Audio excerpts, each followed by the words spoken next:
What is up, Saints gang? Steve Geller, Jeff Nowak in for another edition. Inside Black and Gold coming to you after we just got to see the first padded practice of Saints training camp. So things are definitely starting to get really hot and heavy and literally outside as well. Hot and heavy. That's an interesting way to describe things. It's definitely been hot. Yeah, so we're recording this on Tuesday, which is not the first off day of camp, but you know, the first weekday off day, right? It's our first real opportunity to record a full podcast since the start of camp. So yeah, we'll have a lot to get into, right? You know, I'm enjoying not going out in the sun. That's what I'm enjoying today, is staying inside. You know, I have like good tan. I got a good tan going on. You know, I'm feeling good. Got a bunch of vitamin D. But Steve, how have the first few days of practice gone for you? It's hot. We're not breaking any news with that, but I will say maybe a little more mild than I would have expected, but we're just getting into August right now. So the heat's only going to get turned up to broil right now. Yeah, the first 2 days I think were really hot. Definitely the first day was really hot. And, you know, part of that is you're getting used to it, right? I think, you know, they had the fourth day of practice when it's inside because of the weather. And then yesterday we were outside again, and it felt cooler, but I don't know how much of that is like my body is like, okay, this is just what my life is now. As long as we're blessed with a little bit of a breeze, I think we can manage. Yeah, I've noticed that there are parts of the area, like if you get to the corners, you can get a nice little breeze off airline. There is also this weird thing going on at camp now where they've started serving like burgers or something. Like they have like actual concession stands now, whereas last year it was like just drinks and stuff. So I'll be standing there. It'll be like 10:30 and I'll just get like a waft of like a burger. And I'm like, oh man. Now that you mentioned, I was like, I did smell, I was like, it's barbecue. And I'm like, what's going on? Making me very hungry out there. But I'm glad the fans are getting some sustenance. Yeah, just a couple notes. You know, I was able to yesterday hand out cards for the first time. You may notice the stack that's usually over my shoulder is gone. But I do want to shout out a listener, Billy. I don't know if he goes by Bill or Billy. You know, Bill. I talk about this a lot. How I go and hand out the cards, and he does card stuff. He gets in a lot of breaks, and he was like, "Man, I have all these kind of base Saints cards. Do you want them to hand out?" And I was like, "Yeah, sure, send them along." So he sent me a big old box of Saints cards to hand out. So I'm excited. Like I'm reloaded. You know, because that's the only thing I'm worried about when I start doing it is, you know, I go up and I start handing them out, and like, you know, I have only so many with me, and the cards, the kids are like seagulls on a beach or like a bag of potato chips, and they just swarm. And like my worst fear is there's going to be like a group of like 3 kids that are like sad because I have to be like, I'm sorry, I have nothing to give you. So thanks to Bill, you know, loading me up. And so yeah, I think I'll be able to get through all the camp now with these. So appreciate it, man. Restocked and ready to rock, Jeff, with the card, the card man. Yeah, and I think he was basically like, I want to get these cards into the hands of the people, you know, because he's out in California. There aren't a ton of Saints fans out there to give them to. So appreciate that, and I'm looking forward to handing them out. Because I think handing these out at camp is cool, because like they're cheap cards. I'm not pretending to give out any fancy, you know, high dollar cards here. But my idea is like, hey, I give out cards of the players who are in attendance. So theoretically, you could potentially get it signed by that player while you're there, and then it becomes a thing. But it's a nice little memento. Yeah. So got to keep doing that. Only other note I'll get into here, and we'll get into a lot. We're going to have like the rundown of our observations. To start, we're going to have an exclusive interview with Devaughn Vele that you and I were able to get with the Saints wide receiver a few days ago. We'll play that in the second segment. We'll talk about what we've seen from Devaughn so far. And then in the final segment, we'll get into a stock watch kind of segment. We're only going to do stock up. We're going to cut out the stock down, right? We're only going to talk about the players who, from this time last week to today, have increased their stock at Saints camp. And that can be a bigger name player who has outperformed your expectations, a lesser name player who has kind of, you know, gotten onto your radar. We'll get through all of that. But last thing, it is officially Drew Brees GOAT week. The GOAT heading into the Hall of Fame. The Hall of Fame game is on Thursday. The annual game where you get excited for it for about 7 minutes, and then you're like, you know what? I've got better things to do than watching Kenny Pickett throw a bunch of incompletions to players I've never heard of and will never hear from again. But that'll be on Thursday, and then Drew Brees goes into the Hall on Saturday. So that's exciting. I always kind of catch these things through like clips. I've never been one to sit and watch the Hall of Fame induction. This is one where, you're going to do it because it's. I want to see if we can find the rundown of honestly when people are expected to talk, because I don't need to watch everybody's, but I would like to tune in, especially for Drew.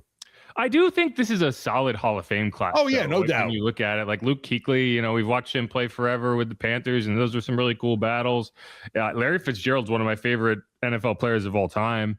Coming out of Pitt, he was just, not a guy that wowed you, but was like the ultimate. Like I think the Hall of Fame, you need to have, to be a legit Hall of Famer, you need to have something that like you set you apart from everybody else. And what set Larry Fitzgerald apart from every other receiver in the NFL was his ability to high point a ball. Like he did a lot of things well. He was a great wide receiver, but that's what he did better than anybody else. Was you would throw the ball up and he would just go find it higher than anyone else could. And it was such a kind of a unique skill that I guess not a unique skill, but it was such a specific skill that he had that no one else could match. So yeah, anyway, that's on Saturday, and I think Saints fans should be excited about it. I'm sure they are, right? Yeah, and you saw Drew named Sean Payton as his presenter, and Sean getting all emotional over it. I'm expecting this speech from Drew to be epic too as well. We heard that he was actually studying previous Hall of Fame speeches and taking, I'm sure, notes on that, as Drew does on everything. That's such a Drew Brees thing to do. Like, I'm dude, just be cool for once. Speeches. Like you're making the rest of us look bad. Like anyway. But yeah, so that's going to be kind of our run of show. Thanks everyone for listening. As always, if you haven't yet, please subscribe, hit us up on Apple Podcasts, wherever you get your podcasts, leave a rating, leave a review. Tell us what you'd like to see more of, we'd like to see less of, who you want us to interview as we go through camp. We'll have a bunch of them to throw your way. We've already got a couple banked with Julian Blackmon and David Edwards that we're going to throw at you as we go through camp here. And it's been a lot of fun talking to these guys. So I'm excited for you to hear these interviews. Make sure if you're on YouTube, ring the bell, subscribe, leave a comment. Don't miss the video. Make sure to get those notifications. And without further ado, let's hit a break and get into the episode. 5 days of training camp in the books, 1 day of pads in the books. So let's talk about it. Who dat? Go Saints. We will be right back.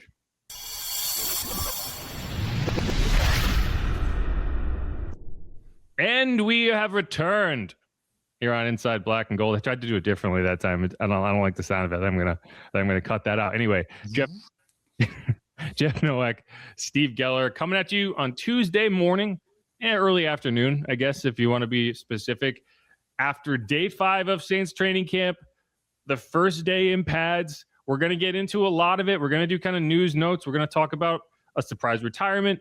We can even talk about Taysom Hill's non-retirement. My read on that and when it happened was it sounds like he's keeping his door open specifically to maybe go to the Broncos, and that sure does sound like what's going to happen based on what Sean Payton was saying.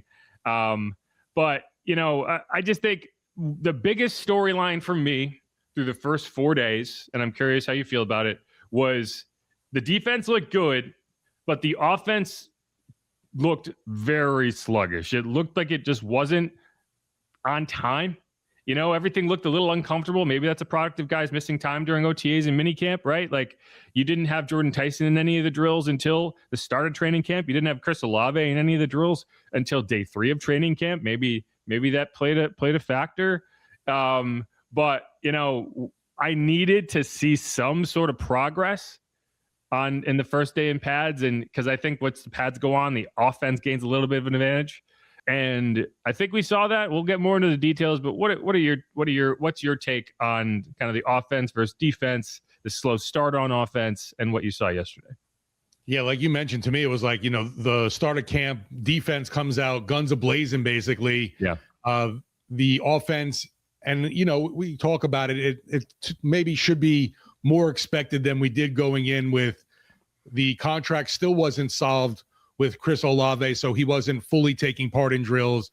Jordan Tyson had missed OTAs minicamp, and then just some new pieces that are trying to, fit in with, like even a Travis Achan and, some of the new tight ends. But it's just not fair either when you can see the pass rush coming in against an offensive line that's like, what are they supposed to do without pads on? Yeah, I do think, and when I say I think the practices tilt a little toward the defense without pads, I think that's it, right? Like when think about like trying to block Chase Young, right? And just like you're standing in front of a grizzly bear. Like, what are you supposed to do? And like, wouldn't you feel better? Like, you feel like you had more of a chance if you were wearing like a suit of armor, right? Because you have nothing to grab. Like without pads, he's just this gigantic human being. That like, what are you going to do with it? And so I think that's, when you put the pads on for the offense, you gain a little bit of an advantage because they can't, like, they're going to be physical with you, whether you have pads on or not. At least if you have the pads, you can kind of give it back to them. You can steer them. And I think that played a part yesterday. And that's the case with the receivers and the DBs too. I think like, when you're a receiver and you're trying to kind of stack a defensive back, you can, it's not hard to understand why it'd be a little easier to do that when you have pads that you can kind of like get in front of. You can, the defender's going to have a harder time kind of reaching over and getting the ball when those pads are in the way. And I think like speed in pads is a lot different than speed in shorts. And that's where your offensive players really stand out because they're fast in pads. They're not just fast. They're fast playing football. And so we started to see that. But like, to me, the biggest thing I needed to see was I needed the receivers to get involved. And I'm talking about the wide receivers. On Sunday, you did not have a single catch by a wide receiver. I was generous with Tyler in terms of there was a play along the sideline where the ball got punched out for Juwan Johnson. And I was like, I'm calling it a catch and fumble. There was another one with Travis Achan that was kind of punched out. And I was like, I'll call it a catch and fumble because even with those, you're talking like 4 of 11 or something like that from a completion percentage standpoint. I went back to the first day of practice and granted my stats, like there are people out there who keep much more compiled stats than I do. Like all of mine have the asterisk of best guess in a lot of instances because I don't think keeping detailed stats is necessarily the right way to analyze a training camp because you need the context of those stats. But the numbers I had in my book when Tyler Shuck was targeting wide receivers, he was like 8 of 21 or 22, which like you're talking about a sub 50% completion percentage. And like well below 50%. Each of Chris Olave, Devaughn Vele, Jordan Tyson had 1 or more catches.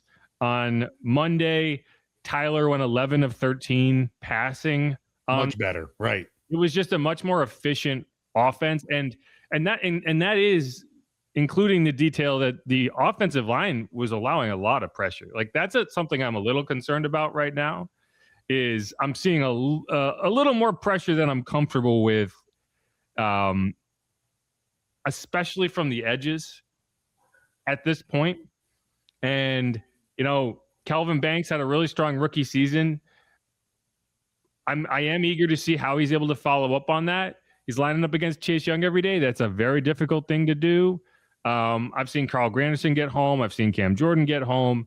I thought Tyler handled it well yesterday. He had 1 rep where he kind of rolled out against pressure and found Travis Achan up the sideline.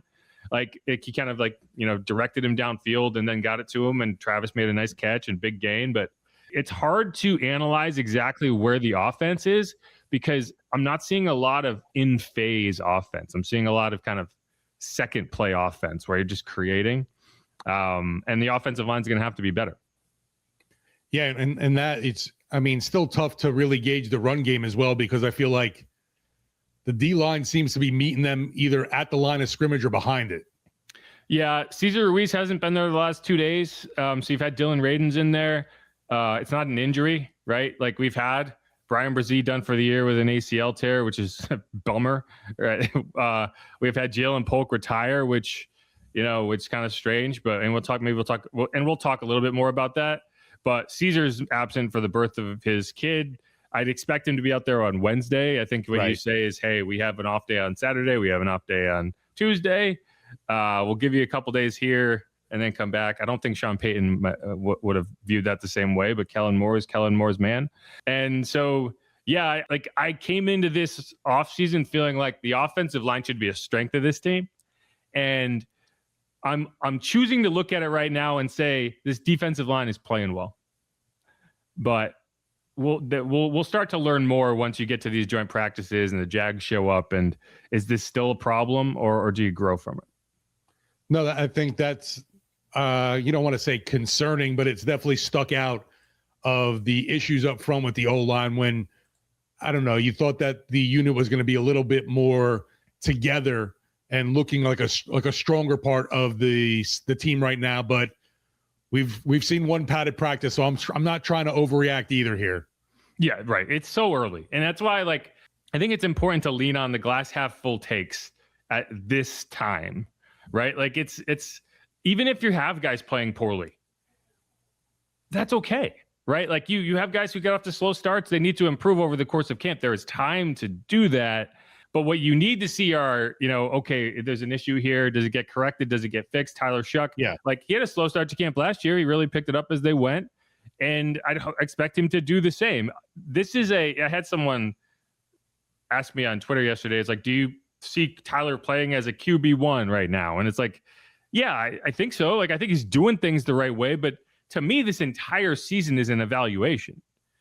He could come out and stink it up week 1. I'm not quitting on the guy. You need to identify what's going wrong and fix it, right? If you're still making the same mistakes in week 8 that you were making in week 1, then that's a problem. But I can't identify, he can't get it done in week 1 because you got to give someone a chance to get better over time. Speaking of getting better over time, I think Chase Young has gotten a lot better since he's gotten into this building. And I think we're getting the best version of Chase Young right now. This is what Bobby Hebert had to say about Chase Young. And I'll preface this by saying, big news, we finally have gotten our studio at the station at WWI Radio outfitted with cameras. We can broadcast. We can do a lot of stuff. It's still in refinement. It's not perfect right now. We're working on it, but I'm excited about it. We're going to be able to bring you a lot of content, especially on YouTube, that in the past has kind of been lost because there's just not enough time to create headliner videos with the text on them or whatever. Like now we'll be able to just give you a look inside the studio, and I'm excited about that. This is an example of it. If you're listening on YouTube or if you're listening to the podcast without video, just imagine what it might look like. But this is Bobby talking about Chase Young. Going against the best of the best, I believe Chase Young, Mike, if he plays 17 games, I don't know how he cannot get a dozen sacks. For sure, I agree with you. For sure, double digits. I don't know, like 12, 13, 14, somewhere around there. Chase Young has been that dominant. I think he like I always say this, we talk about Hall of Fame week, and Pro Football Hall of Fame. I think the best player in Saints history, and I played with the Dawn Patrol, and we had Drew Brees, I think it's Willie Roaf. As great as Drew Brees was, because think about Willie Roaf from the get-go, he always won in New Orleans, all right, Kansas City. Drew had a little struggle in San Diego to get going, and New Orleans, the rest is history, what he was able to do in the Saints uniform. While look on this team, the reason why I bring that up about Willie Roaf of Saints history, 60 years now of Saints football, is that the best player on this team is Chase Young. I told that to Deuce last week. Chase Young would start with every team. On a 32 team, he would start for every team, and not only start, but be like one of the dominant players in the NFL. Yeah, so again, that was Bobby Hebert talking about Chase Young, as you probably heard. And so I guess that's the question I have for you. Do you think Chase Young is the best player on this football team? Like, all things considered, I could have looked at Madden ratings and got an idea of how they think about it. But would you say, if you were making a list of you were ranking the players on this team, top 10 players, who would Chase be at the top for you? Yeah, no doubt about it. And it's funny you mentioned that, because I was going to even say, it's like, I'm curious to see the Madden ratings, because I would imagine he's got to be the highest rated Saints player. I mean, just from the overall look of Chase Young to what we're seeing on the field, and even I'll say his step up in leadership, even though he told us that he's always been a talker. I didn't really get that from him initially when he came to New Orleans, but since he's settled in, you definitely hear that voice a lot more to me on the practice field. I just think, and even just the conversation we had with him, I felt like, man, if we had had this conversation 2 years ago, he would have been a good sport about it. I don't think he would have been like, no, but I just think, his answers are longer. He's more willing to kind of be introspective and tell you about his process and tell you what he's going through, because he doesn't feel like he's being attacked all the time. Yes. He's proven a little bit, right? Like when you think about how he got here, right? Like he got quit on by Washington. He got sent out to San Francisco, helped them get to his Super Bowl. And then they were like, we're good. Had to have neck surgery. Saints brought him in, on a 1-year prove it deal, right? Like they had all those per game incentives in there. There was a lot of questions. Hey, is he going to be available? What's he going to be able to do? He played in all 17 games, right? And then year 2, you give him that big extension. Things didn't go well to start. You missed the first month of the season, but he's able to get in there and in 13 games have his most productive season as a pro. And I think that proved a lot to me. Like obviously you want to be available for all 17 games. You don't want injuries and like that has been his issue in the past, is staying on the field. And I think early in the season, a lot of people were on edge about like, man, they just signed this guy to a 3-year deal. He's already not available. Well, he comes back. He plays in all 13 games the rest of the way. He has 10 sacks. Like that meant something to me because, a lot of times you'll see a season get derailed early on by an injury. You rush back, you injure something else. It's constant. In this case, he was able to not only get back, have his most productive season, and he looks incredible right now. So, yeah. And I mean, like, I guess if you're just to answer that question, I mean, I think Chris Olave would probably be the next on that list. If you're just thinking of like quality of player,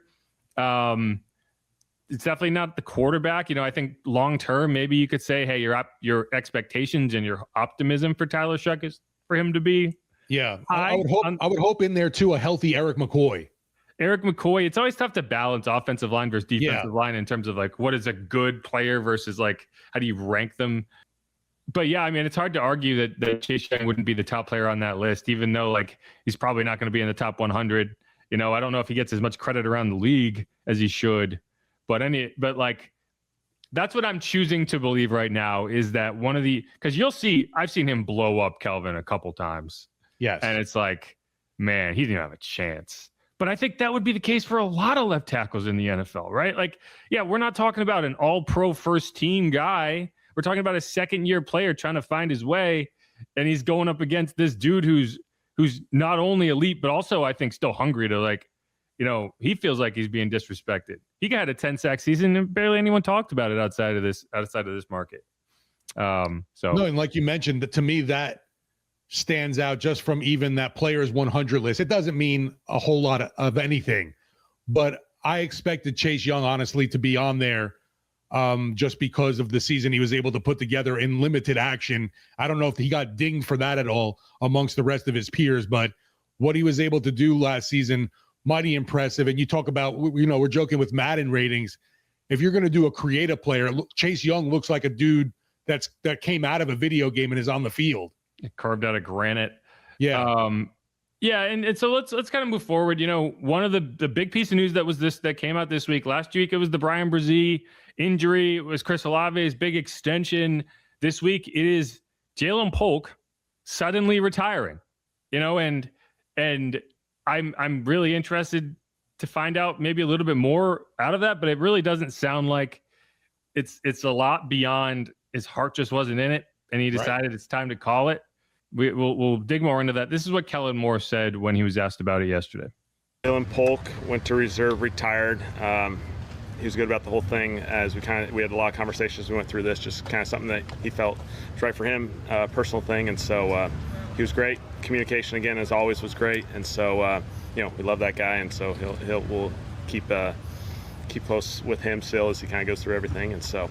Eye on Jalen. I'll let him kind of handle that, but again, it was a personal decision, and Jalen had a great OTAs, great start to. He just felt like this was the best decision for him on a personal level, and so love that guy. He did an awesome job through the entire process here, the year plus that we had him, and so we'll continue to support him and love him. When he said, it really hit me the first time when Kellen said, we had conversations. So this wasn't just something that popped up to me. Well, I mean, the conversations didn't start a long time ago. These are recent conversations. No, right.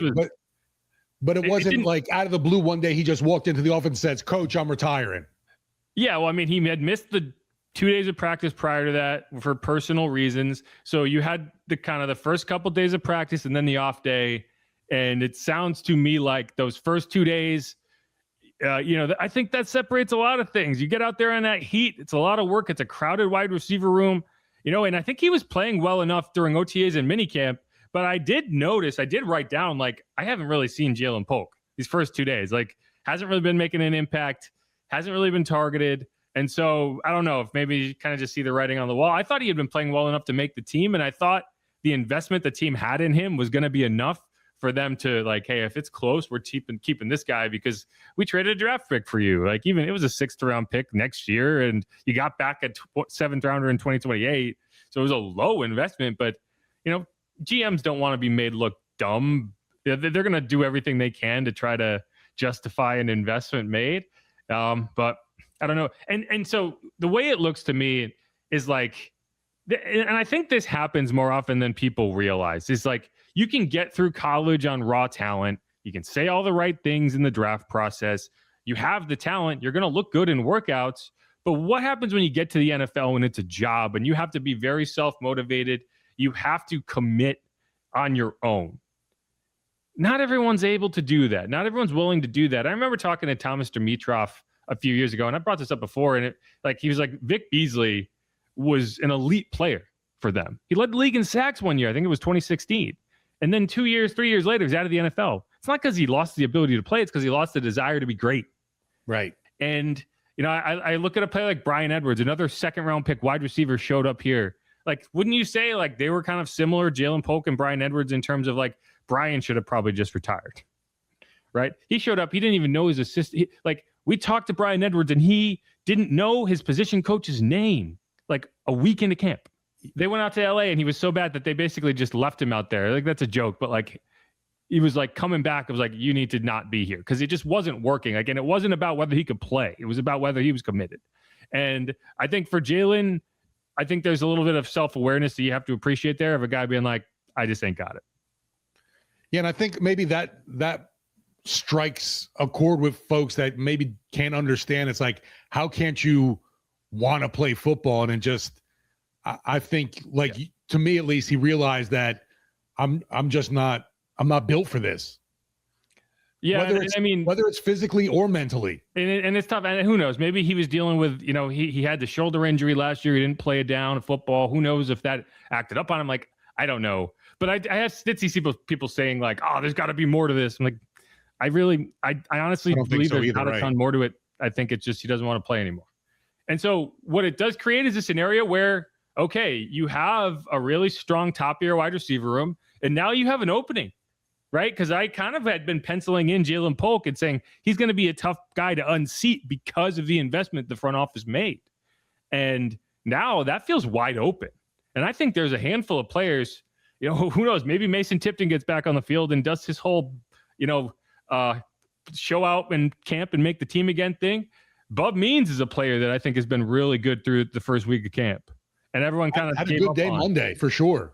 I mean, he's been making plays and he's kind of been with the 3s and the 2s and he's been under the radar, but he's caught more balls through camp to this stage than he did all last year prior to him getting hurt.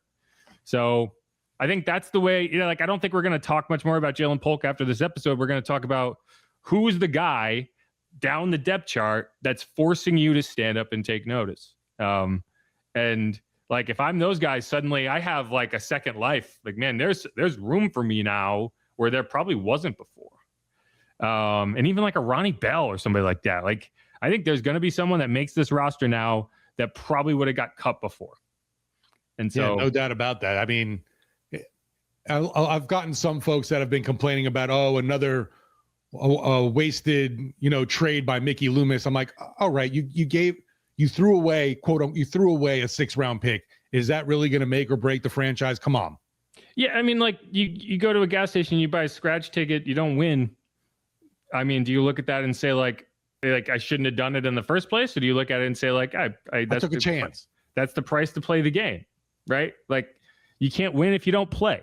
And yeah, if you had a crystal ball and you could have looked a year or 2 years into the advance and been like, and 2 years into the future and seen how it went, yeah, you would make the trade. But unfortunately, science has not reached that point.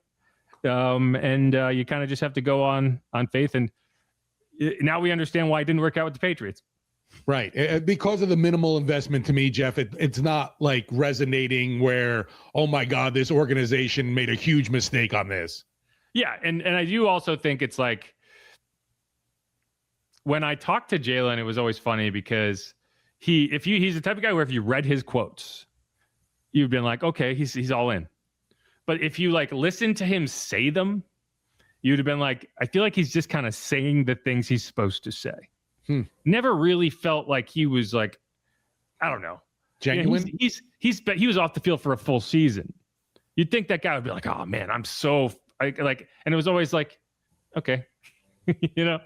But we'll see. He's a nice guy. Like, I never had an issue with Jalen. It's just, and I'm not gonna harp on the decision to retire. If he felt like that was right for him, cool. I mean, he's made some money at the NFL level. You got to give him credit for that. He was a second round pick. He probably pulled in $6 million over his first 2 years in the NFL. So I don't know. I feel like I could live a pretty good life on $6 million. If you handed me a $6 million contract right now, and however much you take home from that, I feel like I could stretch that out pretty well. But that's just me. Invest wisely, my friend. Right. Yeah. The only other thing I'll note, Chris Olave's contract. Catherine Terrell from ESPN. She was breaking down some of the details on that contract, and it looks like there's roster incentives, per game roster incentives in that deal for $80,000 for each game he's on the roster. I don't know if it's active roster incentives or not. Like, that's a question, because if you're hurt, does that count? So that's a good indicator of like some risk mitigation that's going on there. The guarantee, the $90 million guarantee, is graduated over the course of the contract. So it's like, if he was to retire tomorrow, it's not like he'd get $90 million. It kicks in on the first day of the league year, a certain percentage, and then year after that, a certain percentage. So it does shit. Like, I think it's a good indicator of some of the concessions that were ironed out. And part of the reason it took as long as it did, I think, was because there was some back and forth over, the top line number, what the language was on those incentive type things in the contract, how that graduated guarantee would be doled out. But if you're watching today, Zay Flowers, Ravens inked Zay Flowers to a 4-year, $140 million contract. That is a Justin Jefferson contract. Same numbers as Justin Jefferson. So you're talking Saints got Chris for 133 in that range, with some potential pullback from, if he's not available, you can take some of it back, right? And then Zay Flowers, who I would argue that they're in the same tier, but Chris is ahead of Zay. But he's getting paid less than Zay. So I think the Saints got good value on that contract. When you really kind of view it in the grand scheme of all the other wide receiver deals, I can't be mad. Like, I think that's a good deal for the Saints as you watch this wide receiver market just get higher and higher and higher. It's great to know how the contract is structured, because I think the biggest concern from Houdats, at least, is the fact that one hit people talking about, and the guy's career could be over, and then we're on the hook for all this money. I mean, you would still be on the hook for a big chunk of money, right? But you mitigate some of the risk by being able to pull some of it back. It's not, but like, one way or another, if he gets a concussion on game week 3 next year and then retires from the NFL, like, that contract won't age well. So there is risk, and then that's that. And if there wasn't, you probably end up having to pay him $36 million a year or $38 million a year. Like, the risk is what saved the Saints, I think, a good chunk of change. But let's hit a quick break, and I want to come back and talk about some of the 1v1 reps that went down yesterday. It was the first time we saw them. We have some footage of that we can play on the YouTube channel. I watched the offense, or I keep saying offense, defense. I watched the wide receiver DBs. You watched the defensive line, offensive line. So we'll talk a bit about that. I want to talk about Jordan Tyson, and we'll get into it. Stick around.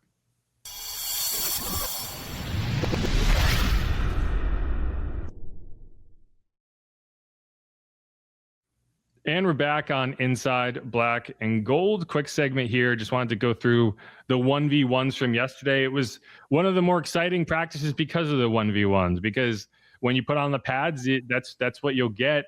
I'm going to mute that really quick so we don't have to listen to it. I'm going to be playing those to our right here as we talk. But, some interesting action. It's a drill on offense. The wide receiver DB version of that drill is always funny because it's so tilted toward the offense that it's easy to overreact when a guy gets like burnt to a crisp. But it's almost like if the offense isn't winning clean, then that's a problem. Like then they lost the rep. Like even if they make a contested catch, you almost put that on the offense as being like, well, why weren't you able to get wide open?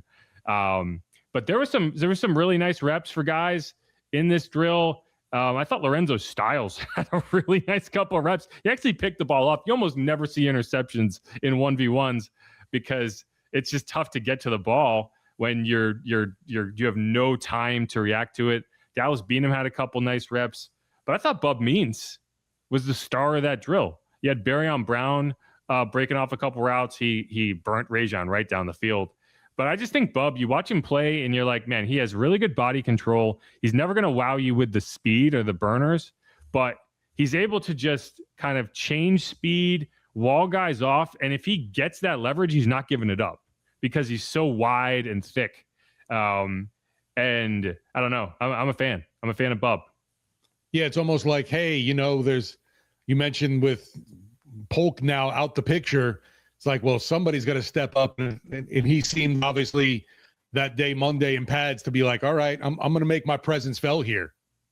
Yeah, just don't let him on the turf at SoFi. As if you do anything, don't even bring him on the trip. Actually, you have to because it's a week of practice out in California. But don't even like let him stay at the team hotel, meet you at the airport. Like, don't bring him to the game. If he ends a third consecutive season with an ankle injury at SoFi Stadium, it's on us.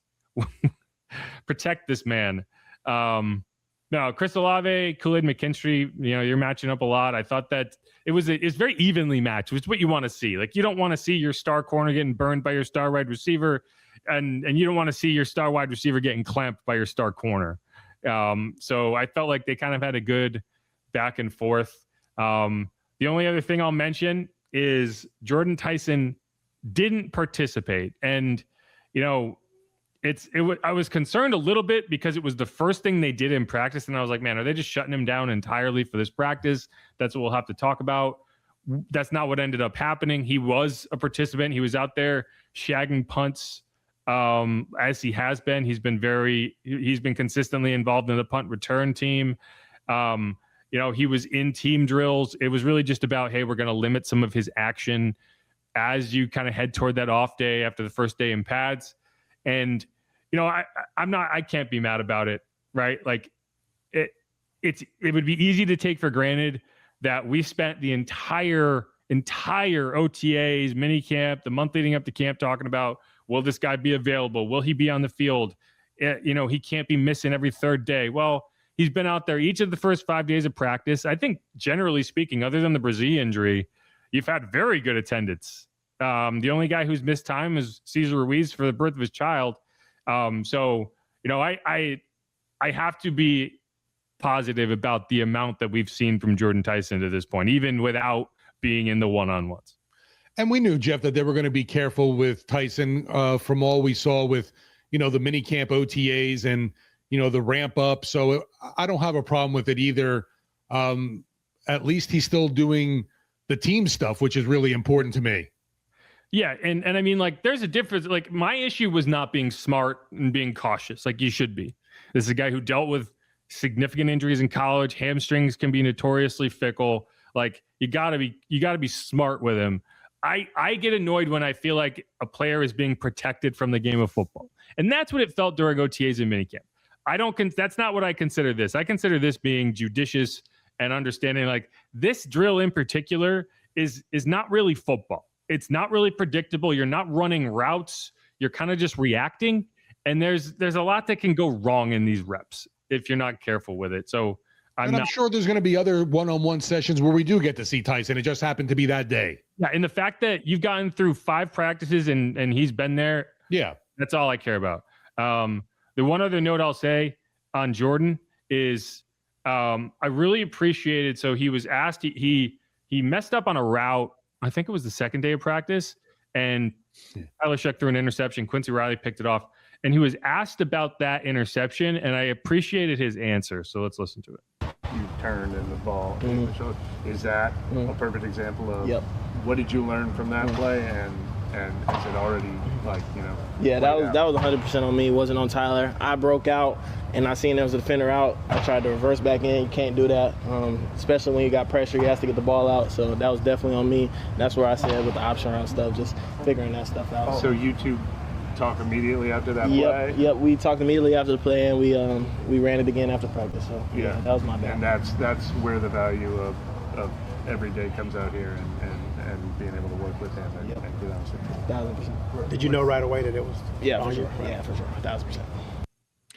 Yeah, and I mean, because mistakes get made, and I think that there's circumstances where maybe you get a little defensive when you're asked about it. Like, he made a mistake, he owned up. And that's the thing. Like I said, it's not about being perfect all the time. It's about making mistakes and correcting them. Like, that's what, when I talked about Tyler Shuck last year, one of my biggest criticisms early in camp was it felt like he was trying to be perfect. He was not taking risks when he needed to take risks. Like, there are bad risks, there are dumb risks, but then there are risks you have to take. And you have to accept that sometimes there's going to be a bad outcome. Now, that's not really what happened here. It was a wide receiver kind of, I think, coming out of college where he got away with a lot of stuff. And in this case, you can't do that. And I think like that mentality of like being like ultra honest and receptive to coaching, like accountable, I think that's a good trait to have. And it's not, I don't think he's splitting the atom here with how he's analyzing this play, but it's good to hear from a young player that he gets it. Yeah, I'd rather, obviously this happens now than week 1 playing Detroit. And, we still got preseason games too to go through, but you just don't want to see things getting repeated throughout camp if they're not on the same page. Yeah. And so real quick, I wasn't able to watch the offensive line, defensive line. I know you were able to get out there. What were some of your top notes from what you saw then? Definitely stood out to me right off the bat. Eric McCoy, mentioned him a little earlier. I think he's probably the second best player or third best player on this squad. As long as he's healthy, definitely got to keep the guy from being, on that injured list. But just a brick wall, I felt like, during those one-on-ones really stood out for me. We kind of talked a little with Kelvin Banks, a little struggle going against Chase Young or Carl Granderson, whoever it was. So I don't know if he's kind of knocking the rust off a little bit right now, but Banks going into year 2 right now seems to be on the struggle bus a little bit, looking for him to pick up things, hopefully starting with day 2 in pads tomorrow that we get to watch. Vernon Broughton on the defensive side, he's been getting a lot of reps that we've seen since Brazil's gone down. And I don't know, he just has a really explosive get off. And I think he's caused problems for whoever he ended up going up against. I'm trying to think. Also, the rookie Jeremiah Wright with Cesar Ruiz out has gotten a lot more looks. And I thought he held his own, held strong at guard, getting those extensive reps while Ruiz is out. And I don't know, anxious to see more from Wright as, another guy that you're wanting to see how much as a rookie can he contribute in a rotation on this line. Yeah, Wright is. I heard about Wright from a few different people who were impressed with what they saw in those one-on-ones. He's still down the depth chart, right? Like Dylan, like Ruiz is out, it's Dylan Radins. Jeremiah is mostly. How long though, right? But I mean, he's a developmental player, and you want him to get better and better throughout the course of the season, and to the point where, hey, maybe you are pushing for reps, right? And this is what Kellen Moore had to say when he was asked about Jeremiah Wright after yesterday's practice. Yeah, I've enjoyed Jeremiah. He's done a really nice job. He's a physical football player. He's strong. He's got size. He's just got to continue to grow, and as you go through this installation process, part of it is for these young guys, there's just new stuff every day. You just got to keep handling it, and then we'll continue to give these guys a whole bunch of opportunities as we go. Yeah, and I think what he said there is what stands out to me is like Jeremiah, I think is raw, particularly in pass protection. But what you see is a pro-ready body. Like physically, he's got the tools to be I don't know if elite guard in the NFL, but like a starting caliber guard. He's got what you need in terms of the size, the strength, the agility, the mentality. I think he's very physical. He's violent. So like, I think he's a good indicator. Like his presence on the roster is just a good sample of what I see with this team and this roster building that has been going on over the last year plus, is that, yes, you feel like you have starters, but you're starting to build quality depth behind those starters. And that is not a year-to-year process. That is a multi-year process where you spend a 4th-round pick on Jeremiah Wright, a guy you don't intend to play right away, but a guy that hopefully in year 2, year 3 is a player that you could potentially start, or at the very worst is a player that you have a starter, and if that starter goes down, he's a player you're confident in. So like there's guys at wide receiver like that, like defensive line, I feel like you have some intriguing young players. Offensive line, I feel like you have some intriguing young players. I'd like them to have better tackle depth, but yeah, I agree with you there. I think Jeremiah is an intriguing player. And yeah, I mean, just day one in pads, and we talk about that battle in the trenches. We're just going to see, I would imagine, more and more growth from him, and that's pretty exciting. No doubt. And there's so much more. And like, he's a guy that, when you talk about, hey, what are you looking forward to seeing in the preseason? Like in the actual preseason games, right? Like we may not see him play a single snap all year long, but he's going to get a ton of work in the preseason games. And that's going to be the tape that you use to build off of. So that like the joint practices, even like those are where you want to see him, again, not be perfect, but get better and better as the season goes on, to the point that if he does have to play late in the year, he's ready. Bryce Lance is another player like that. Like you've seen some flashes out of Bryce Lance that, hey, let's keep building them. And then hopefully by week 18, if you end up in a situation like last year where you're down your top 2 or 3 receivers and it's the Bryce Lance game, I'm excited for the Bryce Lance game. I'm not going in being like, what is this going to look like with Ronnie Bell and Samari Toure and this, that, and the other guy. So yeah, depth, baby. Love me some depth. All right. Let's wrap up this segment of Inside Black and Gold. Jeff Nowak, Steve Geller. We're going to come back and play you that interview that Steve and I did earlier in camp with Saints wide receiver Devaughn Vele. Make sure to subscribe. Stick around. We'll be right back.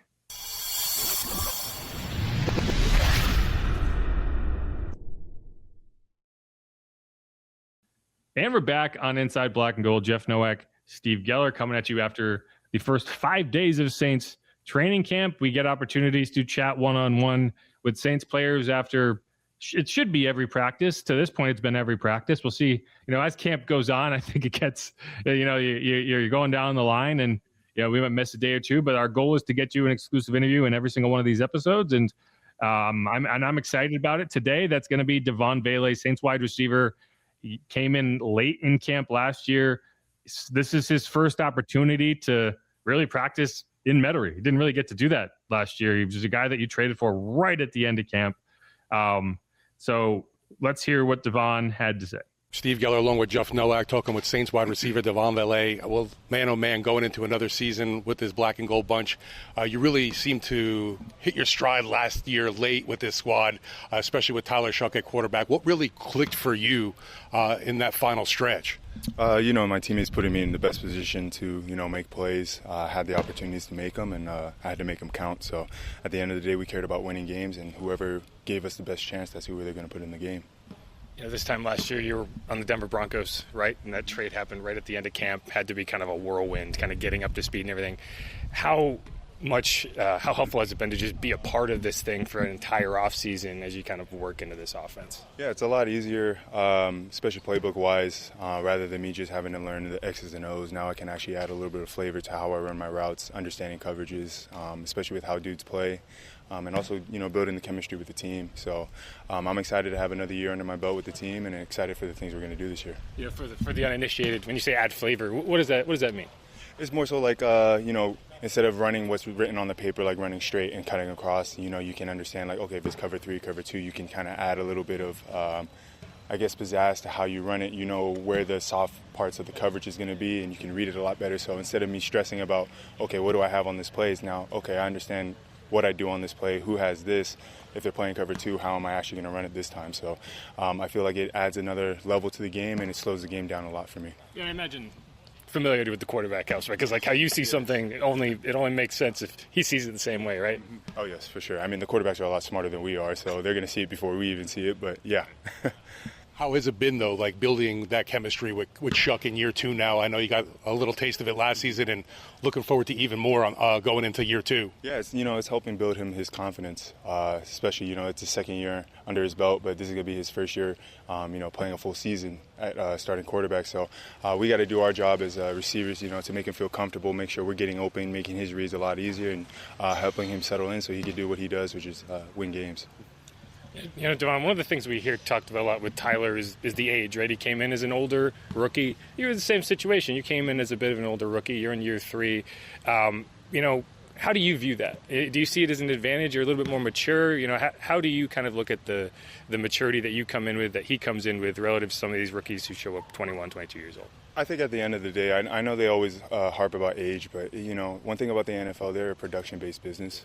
So if you can play ball, it doesn't matter if you're 40 years old. If you're making plays, they're going to play you out there. So I feel like me and Shuck have that same mentality when we came in. Like, everybody can say what they say about our age, but at the end of the day, if you're making plays, they're going to play you. And so that's kind of the chip that we have on our shoulder coming in, is that, we're going to try to contribute where we can on the team and make those plays so that we can get the opportunity to showcase what we can do on Sundays. Part of the excitement of going into this season, obviously everyone wants to see Shuck in year 2, but you guys as a wide receiver group seem to, added a bunch more talent. Just overall, what do you think of the whole room right now? Oh, it's awesome, man. All of us are getting to know each other a lot better, understanding our strengths and especially our weaknesses, so we can, utilize that and make those strengths. So when season rolls around, like I said, we make Shuck as comfortable as he can. Especially with the rookies, they come with good heads on their shoulders. They're willing to learn. They ask a lot of questions in meetings, and those kind of things help push us as vets to, have that spark, have that fire still. Even if we're in year 7, year 10, year 3, doesn't matter. We're all having that chip on our shoulder that we have something to prove. I don't think we talked to you at the end of last year. I know you dealt with, I believe it was a shoulder injury, right? Is that something that happened during that game? It was against the Panthers? What exactly did it happen when you came down? Like, how did that occur? And at what point in the offseason were you kind of a full go? Yeah, it happened in one of the plays where I caught the ball. Defender landed right on top of me, popped the shoulder. I played the rest of the drive, but I could tell it was getting stiffer and stiffer as I kept playing. It got to the point where I couldn't even lift my arm up, so I knew I had to take myself out. But it was early in the season. Early in the off season is when I actually felt 100% with all the rehab. I stayed back for a little bit, get that done, and once I got cleared, I went back and started getting training in. And also enjoying the offseason. Just in terms of the catches you were making at the end of last year were incredible. You're going up. It was like anything in your vicinity you were going to get. How important is it for the quarterback to feel like, hey, if I put it anywhere he can get to it, he's coming down with it? Because that's how it felt. I think you led the NFL in contested catch percentage last year, even in that short stretch. So, building that confidence in the quarterback where it's like, hey, give me that ball, I'm going to go get it. Like, how important is that for you? I think it's important for both of us. It's like I said earlier, he's building his confidence, but I feel like it's the same with me building my confidence. One of those things is like when the ball is in the air, I want to believe that I can catch everything, even if it's one of those ones like, it's okay, you didn't catch it. In my head, I always view everything as if it touches my hands, I have to catch it. So I hold myself to that standard because, I like to prove myself to a lot of people, and that's the only way you're going to elevate your game, is holding yourself to a higher standard. So if other people are holding you to a higher standard than yourself, then you're doing something wrong. And so, I'm hoping to continue building on that this season. And Shuck's going to keep doing what he does. And like I said, I'm just excited for this team. Just kind of one more. We know about you as a player. What are some things that fans might not know about you as a person? What do you like to do off the field? Like, who are you as a non-football player? Oh, I'm a big fishing guy. I love fishing. So if I'm not playing football, definitely I'm going to be fishing somewhere. I'm going to go find some kind of lake, some creek, and go fishing out there, deep sea fishing. Recently got into golf, so that's been fun.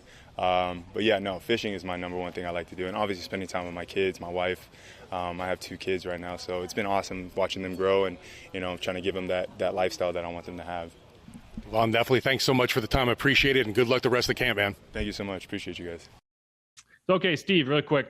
What are your impressions of Devaughn after getting to chat with him? What are your expectations for him this season?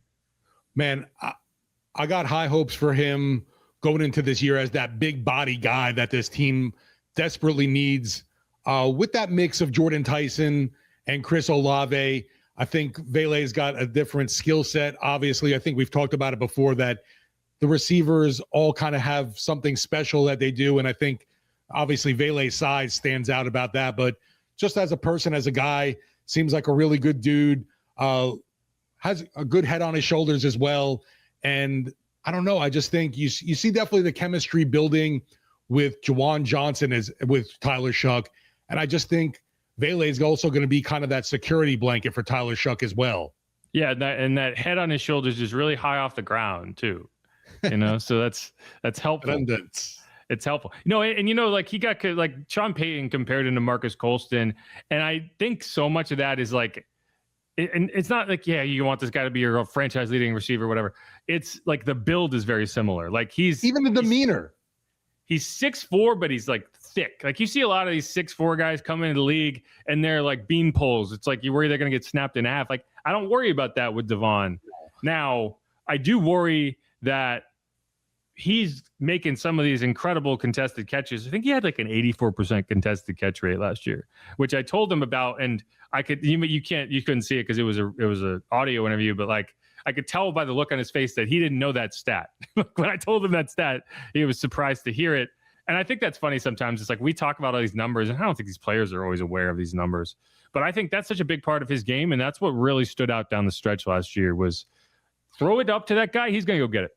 Yes. You can trust him to go get it, And it's like halfway through that Dolphins game, it was like Tyler Shuck, like it just a light bulb went off. And it's just like, I'm just throwing it to this guy until he doesn't come down with it. And he came down with it at time after time after time after time. And obviously we haven't played all these interviews for you, but like every time we talk to these players, another one of these players, it just becomes like more and more apparent how high caliber people these guys are. Like, we were talking about this like kind of jokingly, but like, I don't know. I could go around the entire locker room. It's like, is there a bad apple in there? Like, I can't think of a single player that I'm just like, I wonder how this is going to work. I wonder if there's going to be friction with this guy or this guy. Like everyone just seems to be so down to earth and just genuinely friendly, which is just so, I don't know. It's just it's like, this is Kellen Moore's roster. Like it feels like this roster is built in the image of Kellen Moore, a guy that I don't know if like I could cover this team for 20 years and be the most critical person in the world. I don't think he'd ever have a mean word to say, even if he hated me. Well, we also joke too. It's like maybe they need kind of that dick on the roster. Yeah, and I'm not saying that's optimal. Like maybe you need some psychos in there, right? Like I don't know. Like that the Saints Super Bowl team had some combustible personalities. So I don't know. It's kind of like the NFLPA report cards that come out every year, and you see like these teams getting straight A's and being terrible, and then you see like the Chiefs getting terrible grades and everything, and there's the Chiefs.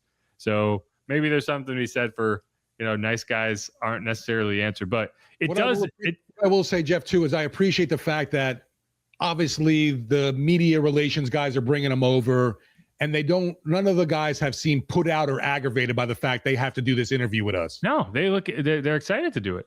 Even Pete Werner, a guy that I would say is not a very talkative guy, like was just very open with us, and we'll play that interview as well. But I will say, like, what it does do is make this team incredibly easy to root for. Right. So we'll see how that goes. But again, that was Devaughn Vele, Saints wide receiver, eager to see what he's able to do in year 2 with the Saints. And on that vein, let's hit a quick break and come back, and we'll go through our stock up players over the first week of camp who kind of put themselves on better footing than maybe they were coming in. We'll break it all down. Inside Black and Gold, Jeff Nowak, Steve Geller. We'll be right back.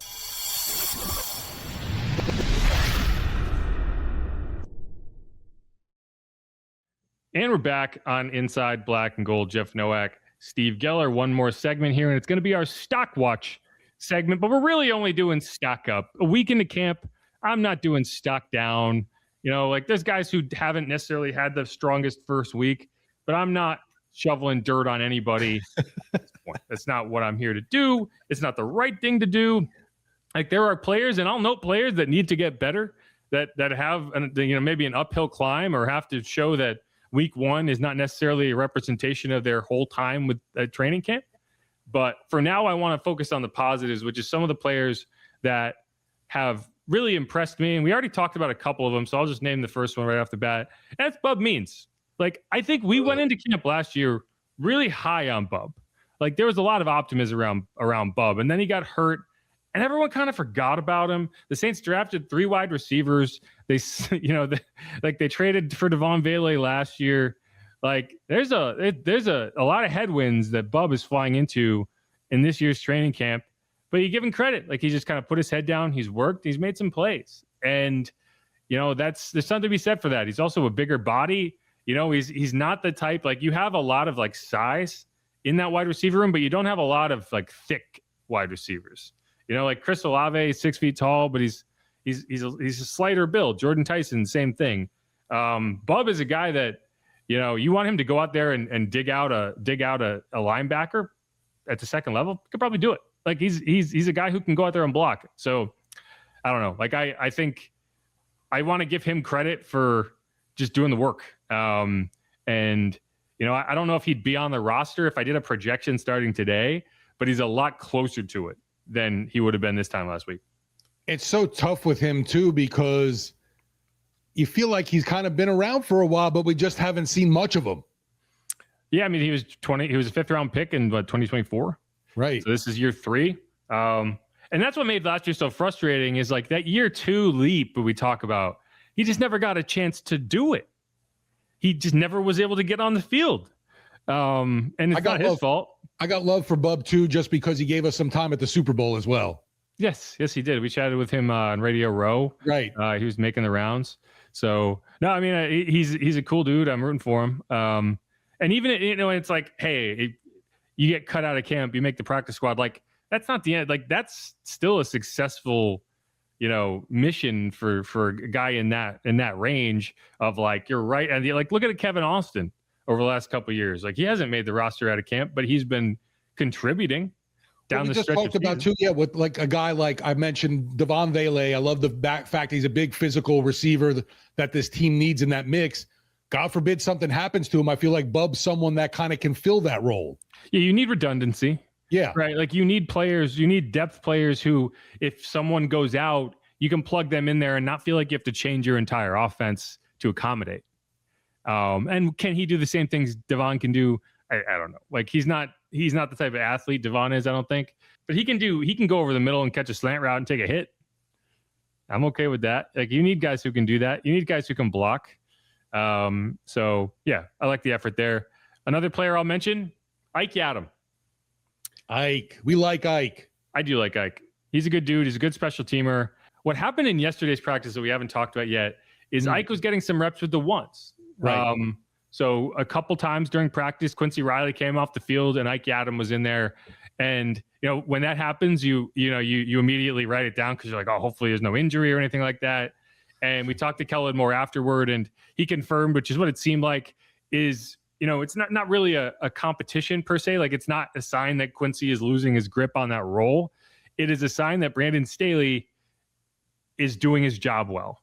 And by that, I mean, he understands that your third cornerback, and I don't mean that to say like you have 2 outside corners and a slot corner. Like your depth corner, who's the first guy off the bench if a guy gets hurt, is almost certainly getting into games.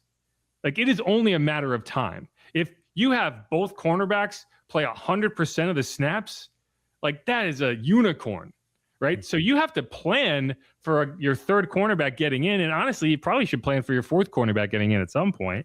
And so it's smart to get that guy reps with the first team defense so that when he does get in there, it's not the first time. And we've seen him do that with a few other positions, like Danny Stutzman, gets some reps with the ones when you can get them. But if you had asked me going in who the third cornerback was, I would have probably gone with Martin Emerson. Right. But it's become pretty clear over the first week that order goes Kool-Aid, Quincy, Ike Adam, and then Martin. And Martin is... We'll see. I'm sorry? And I was like, after Emerson, I was like, then we'll see. Yeah, right. And Martin, he's had a rough first week. Right. I was eager to watch him in camp, and he's a guy that I'm choosing to, look at it as, hey, maybe he's having a little bit of a struggle getting fully back from the Achilles. Like, I think he deserves a lot of credit for being ready to go on day one, but I do think to some extent it takes a little while to really get your legs under you from a playing in the NFL perspective, because he's looked a little slow-footed, especially in the one-on-ones yesterday. That's where they really stood out. And those are tough reps, but right. it does show, where some of the gaps are, especially in the coverage players. So I only bring that out to note, like, Ike is right now your CB3, and I think Martin, it's incumbent upon Martin to get better throughout the course of camp. Otherwise, there's some players down the line that have been playing pretty well and are going to be nipping at your heels pretty quickly. Like a Jaden Price is on my stock up list. A Dallas Beanham is on my stock up list. He threw his hat in there with that big interception yesterday. He did. And Jaden Price, he dropped an interception, but I still give him credit for getting there and putting himself in position to make it. So like it's not a guarantee that we get to the season and that top four is the same. So we'll see. But again, like, I'm not doing stock down on anybody. It's like there are players that need to keep working and get better. Well, yeah, I was going to say he kind of did stock down on Emerson there. I have to be honest. But I mean, I'm not doing like a whole stock down thing. I'm just saying, like, honestly, it's not. I don't think my stock is down on him, but I do need, like, I think the pressure is building. Because over in the next couple of weeks, that's when the rubber is going to start to meet the road, and you're going to have to make depth chart decisions. Especially you're getting into these preseason games. Who's getting the reps? So and then he's got time, but he doesn't have that much time. You talk too, man. I'm salivating already over those joint practices with the Jaguars. Yeah, and so give me a couple names that you look at. Man, number one for me, I got to go with the running back room and say Kendra Miller, just for the fact that I did not expect him to be a full go for the start of things. We know it seemed like he was, had less work on Monday, the first day in pads, but overall, man, I thought he'd be working off to the side right now and not ready to compete completely. Yeah, I agree. I think Kendra and Jordan Tyson, for different reasons, but just being available all 5 days, like that improves their stock in my eyes. And Jordan Tyson was obviously the number 8 overall pick. So, he didn't need to improve his stock, but like, if I can just stop asking the question of whether they're going to be out there, suddenly the conversation about these players is a lot different. And right? it's so easy for everyone to be down on Miller because of the injury history. And I hate to talk, like constantly saying this, but the flashes we have seen of him are pretty darn impressive in games, in actual games. Yeah, there's tape. The tape is real. You can't fake the tape. And yeah, I mean, if I had to make a depth chart today, it would be Travis, Alvin, and then probably 3A and 3B, right? Like Kendra and Devin are kind of like right on that same line. And I don't think Kendra has done anything in camp that's like blown me away. Right. He had a drop the other day, which was annoying, but like we've seen a few drops from the running backs. Right. So Alvin do that. Yeah, I've seen Alvin do it a couple times. So like it is what it is. Like if we're not doing stock down, but like I think what has solidified for me in terms of Kendra is he's pretty clearly above Audric. Like I think there was a question coming in of, Devin Neal, Kendra Miller, Audric Estime, exactly what order would you have them in? And I think through a week of practice, it's pretty clear that their top 4 ends at Kendra Miller. And Audric Estime is there. I'd say he's 5th, but I think he's a distant 5th. Yeah, I got asked about Audric Estime today on Tommy Shucker show, and I was kind of like, he's been there, but there's been nothing that's kind of wowed you at the moment. He's gotten a few reps. I don't think it was yesterday. I think it was 2 days ago. there was like a wide snap, and then he botched a handoff with Spencer Rattler, and I think Spencer was a little peeved about it. But yeah, I mean, there's just again, I think it's pretty clear that he's further down the depth chart than those top 4 guys. A couple others. Well, we haven't talked about this yet, and we should. Barryon Brown. Yeah, man. I feel like I don't want to be a wet blanket, but I feel like I need to point out, like, there's always a player in camp that we see like one big highlight from, and suddenly they're a star. Like, wow, he's the next Rashid Shaheed, and blah, blah, blah. And like, this is how we end up with Emmanuel Butlers, people. That said, he made a couple really nice plays yesterday. The speed is legit. He needs to bulk up a little bit. Like, he also had a drop though too. Right, and that's what no one's going to talk about. Right, the pretty bad drop he had on a very similar play a couple moments earlier, but that catch he had where he kind of like relocated over his outside shoulder, which is not easy to do. And he brought it in. He got open both times. So you got to give him credit for that. The speed is legit. He's a lot slighter of build than I realized going in. And you don't really notice it until like when you have pads on, but when you see the practices without pads and you see him kind of lining up with everybody else, you're like, man, that guy's small. So I don't think he's a guy that's going to get a ton of action, but he is a guy that I think it's fair to be excited about. I think we just need to be realistic. Like, I will say, I think he's been more involved in the passing game than I expected him to be, honestly. Yeah, see, but not until today. But that wasn't the case in the first 2 practices. It was like the first day of pads, he had a lot of action. Yeah. But like, I don't think I have the number 19 written down in my notebook all that much. That said, you make one big play in front of the fans, they'll remember it. For sure. Helps being an LSU guy too. Yeah, and I mean, he is a guy that can make explosive plays, and that's why you brought him in.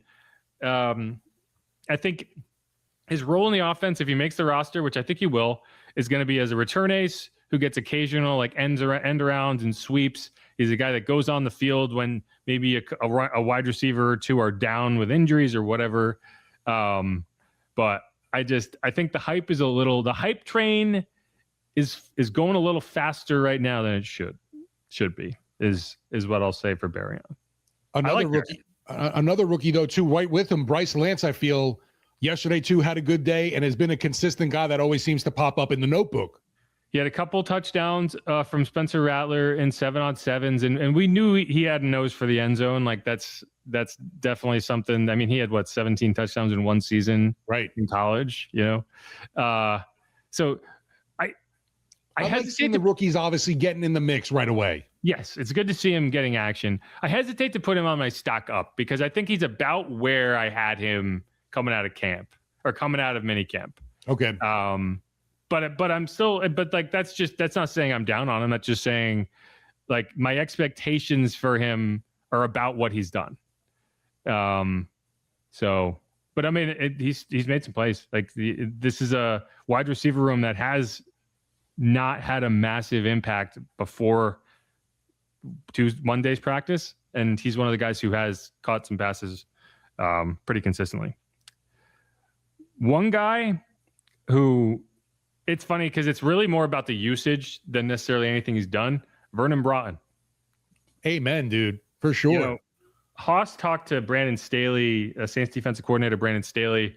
And we haven't, I don't know if he's even played that on the radio yet, but I was listening to it today. And, one thing he pointed out was like, they love to get rookies a lot of reps because they need a lot of reps.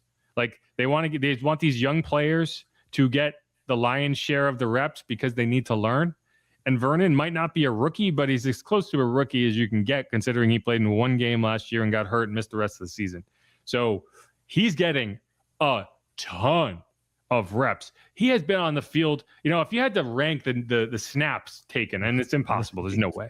But if you were able to get like an actual accounting of how many practice snaps have been run by any individual player, he's got to be up there. He may have the most of any defensive lineman.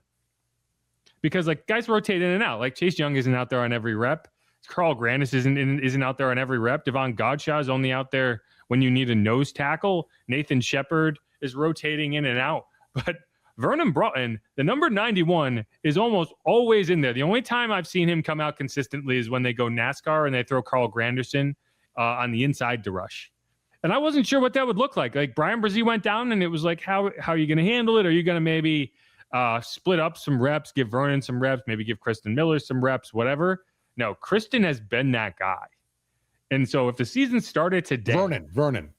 That's what I meant. I'm sorry. Vernon. Yeah. If the season started today, Vernon Broughton would be getting the Brian Brzee reps. And that's not what I expected last week. If you had asked me last week, I would have said, hey, there's probably going to be some kind of like significant rotation. I think they really like him. They feel like he's a guy that can impact this team. So, yeah. Yeah, like you mentioned with Brzee going down, Vernon definitely seems to be the guy that they have kind of anointed right now as his replacement, even though we know nothing's locked in right now. But boy, oh boy, you mentioned the fact that every time you look out there, whatever first team, second team, he seems to be in the mix. Yeah, he's a big dude too. Like really athletic. You know, you understand why they went after him. I don't think he's going to have the pass rush upside of a Brian Brzee, like no one is. But I do like his ability to stuff the run. And I have noticed that Kristen has been more of a nose tackle. So I think maybe the long-term view for Vernon is kind of that 3 technique, and Kristen maybe the nose tackle, because Devon Gottschall is that guy right now, but he's, it's probably his last year. So I think that may be the long-term outlook is for those two guys to be in that role. And then so you would have that, and then you would have Brian Brzee at the other D tackle spot. And so that would be, I think, the ideal return on that investment is you get, you spent a 3rd round pick, a 2nd round pick, and a 1st round pick, and that's your like core interior D line, all, nose tackle DTs. So he's definitely there. You have any others? I don't know necessarily a stock up, but I'll just say that, Chris Rumpf once again just seems to be a real favorite of Brandon Staley, and he likes using him a lot too. You mean linebacker Chris Rumpf? Right. He's not listed as a linebacker on the Saints roster. The more you can do. I honestly think it's like I actually think he's less likely to make the roster as a linebacker, but he's almost certainly going to end up on the practice squad. And I think it ends up being a situation where the Saints view the practice squad as like depth, as like you have a 53-man roster, and then you have a host of guys that you could potentially bring up when the matchup suits them. And I think there's going to be scenarios where you go up against the team, like they don't play the Rams this year, but a team that, like the Rams, loves to throw 13 personnel, heavy personnel at you. And so maybe that's a matchup where you say, hey, we have the big body linebacker down there. We bring him up for this matchup. So when they throw 13 personnel at us, a guy that Chris Rumpf could theoretically match in coverage and also deal with in the run game. Yeah, that's the game you bring him up and you give him a bigger role in, and you have kind of that almost like a supersized, linebacker. So just something. And you can just tell Staley trusts him a ton. Yeah, Staley. I mean, like he has his guys, and Chris Rumpf is his guy. Terrell Burgess is his guy. Julian Blackmon is his guy, and that's a stock up. That's the last like true stock up I have. All right, is I feel like we have been sleeping on probably the biggest addition to this year's Saints defense, and it's because he's not really an addition. Because he played in a game last year, you technically re-signed him, and so you're like, oh yeah, it's Julian Blackmon, he's back again. But he played in one game, and then he was gone. And he played well in that game. He's been a ball hawk. We chatted with him yesterday. We'll play that interview down the line here. But, like, he makes that defense a lot better. And he and Justin Reed are really impressive back there. Like, the communication. There was one play the other day where Julian, like the communication wasn't great. And I have a car alarm going off here, so I'm sorry if you can hear that. Like the communication actually wasn't great. And like Julian was trying to signal like, oh, get over here. And I don't think Justin necessarily heard him. And the ball ended up going right where Julian was trying to like relocate Justin to. And it was like, man, he saw that. Like the defense didn't work, but he saw that and he was trying to adjust to it. And that's something you go back to and you say, hey, do you see that look again? You get here, because that's what the offense is trying to do. And he's just a guy that he plays. He's a high IQ player. He understands the game, and another one of those guys that you root for because he's like one of the nicest people I've met. Like he's just so that was friendly, indoor, right? charismatic. And I think like the next play or two, he ended up getting the pick. Yeah, he did. He had an interception like 3 plays later. Right. And so like I talk about this a lot. Like the Saints need guys who can turn the ball over. Like there's a lot of things I necessarily like feel like Tyrann Mathieu didn't do particularly well, like tackling and whatnot. But what he did at as high of a level as anyone in the NFL is Unreal. he got his hands on that freaking ball and he changed games by forcing turnovers. And that's what I think Julian can do for this team because he always seems to be in the right spot. You know, because that's what Tyrann was. Like Tyrann, it's like, yeah, he wasn't in man coverage on guys and winning. He was getting to where the ball was going to be and taking it. A honey badger takes what he wants. Julian, doesn't have the rust-colored hair, but everything else, I think he can be that guy. He can be that elite takeaway guy. Like he can be a guy that gets 5-6 interceptions. Things go a certain way. So I believe it's the Cajun Cannons already dubbed him as he's predicting that he leads the team in picks this year. I believe it. I'm right, not doubting it either. Yeah, and again, like I think he makes this defense a lot better, and we just kind of never really talk about it because it's almost like we talk about him like, yeah, he's coming back from last year, but he's really not. He was good in camp. He was good in week 1. From that point, it was all Jonas Sanker. Who's in the slot now. Couple others that I'll just mention. I thought Lorenzo Styles had a really good set of one-on-ones, really impressive. Like you can see like the ability, and I think you don't want to overreact to the one-on-ones because it's not real football. Like that is not a circumstance that you deal with in an NFL game. He's a safety. He's not manning up on a wide receiver ever, but it is a good way to see like what's the foot speed like, what's the agility like, what are the instincts like. And he's covering like a cornerback out there. So I think like you took it long term, you could have a slot corner, you could have a free safety, you got a guy with elite speed. You're talking about a 4.3 speed guy who can play center field. Like he's another one of these developmental players that I think long term could be a dude. The other one, tight end Maliki Matavao. Yeah, man. I'm not even calling it stock up because I already been talking about him, but a lot of other people are starting to take notice too. So I just want to point out that I've been talking about this since before it was cool. Every time, yeah, I end up, wanting to write something down about him. I think about you pointing out the fact that the tight ends coach was really made an emphasis. I'm saying, watch out for this guy. Yeah, and now people are starting to understand why. But all right, anything else before we clear on out of here? No, ready to blaze the heat on Wednesday. Woo! Back to practice, baby. I'm excited about it. It's like drinking through a fire hose, but it's a fun fire hose. It's hot out, so the fire hose. You love the pain. You love the pain. Yes, sir. Yes, sir. One programming note: I'm not planning on doing a solo episode this week because we're recording this a little later in the week. But I am planning to take our show on Friday from the studio and turn that into an episode on YouTube and in the podcast feed. Steve Geller, myself, and Deuce McAllister will be in the studio, and we'll have the cameras working. So I'm excited about it.